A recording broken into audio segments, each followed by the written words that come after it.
Ako si pristupovala k prevencii pred tým, ako ti diagnostikovali rakovinu? No, to je trošku zložitá otázka, lebo ja som nejak nebola až taká zodpovedná, jak by bolo treba. Ale zase, keď už som zistila, že je nejaký problém, tak som to hneď riešila. Ako ti na ceste k uzdraveniu pomohla pacientská organizácia Nie rakovine?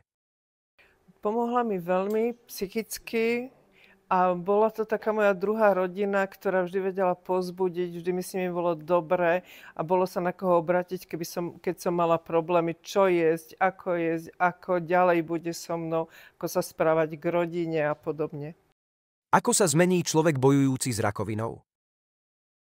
Zmenila mi prístup k životu, zmenila mi priateľov, niektorí odišli, niektorí prišli, niektorí sa prejavili ako veľké podpory a jednoducho zmenili sa priority v tom, že už práca nebola tá na prvom mieste, ale na prvom mieste bolo moje zdravie.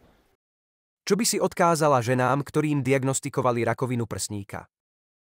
Nevzdávať sa, bojovať, starať sa o seba, chodiť do lesa, dýchať, proste venovať sa tomu, čo ju baví. Nevzdať sa veci. Si neodmysliteľnou súčasťou tímu Nie rakovine. Príbeh ktorého kolegu ťa inšpiruje najviac?